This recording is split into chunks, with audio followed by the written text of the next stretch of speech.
They call you the father of lies.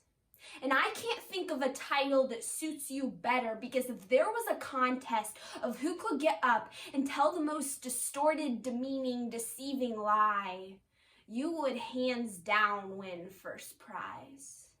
With a standing ovation and a crowd left in disbelief that something disguised as such a convincing truth could in fact be a lie.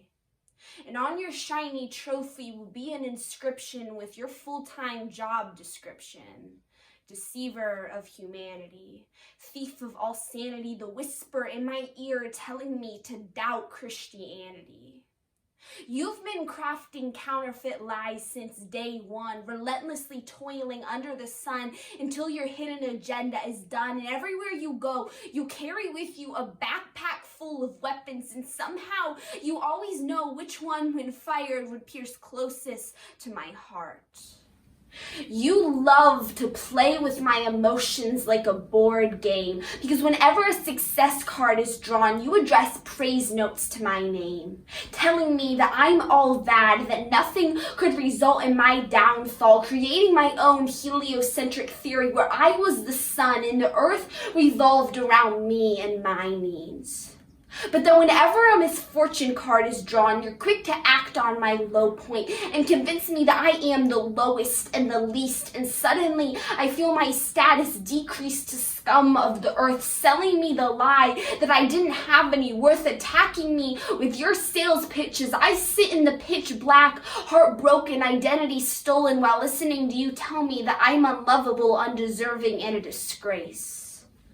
Never allowing me to consider that there is such a thing as grace. You have manipulated my view of fun, telling me that it's only something I can have when damage is done. You're the ruler of this world, and you appear to be such a generous king, offering us anything in your kingdom. Asking us to sign your contract, but only showing us the part about gaining the whole world and neglecting to show us the part about losing our soul. You just love to keep me busy so that my mind is only confined to focus on what's right in front of me, always distracted like a driver on a highway telling themselves that the immediate message that needs to be set is more important than the lifelong eternal effect. Never allowing me to consider the bigger picture, ask the questions like what happens when the party's over, what happens when we're sober and have to deal with our own reality. It seems that reality is your very worst enemy, because it's there where truth is exposed, and where truth is exposed, you are exposed and are no longer able to hide behind the shadows. You're a master of disguise. Disguising something so wicked into something that looks so innocent is your signature move. Your most famous costume is a snake. When you slithered your way into what was good, perfect, and you told us what we could have.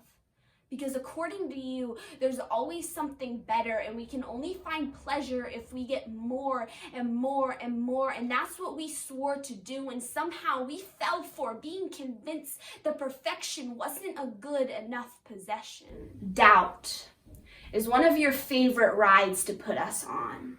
Because by the time we get off, we can no longer tell the difference between right and wrong. And even though our Heavenly Father just spoke to us personally and said, I love you, we're unable to answer your question, did God really say? So you know what, Satan? You can go to hell, because you don't belong here. And I'm tired of you whispering false lies in my ear. The only one that deserves to be near to my heart is the one that's been seeking it from the start.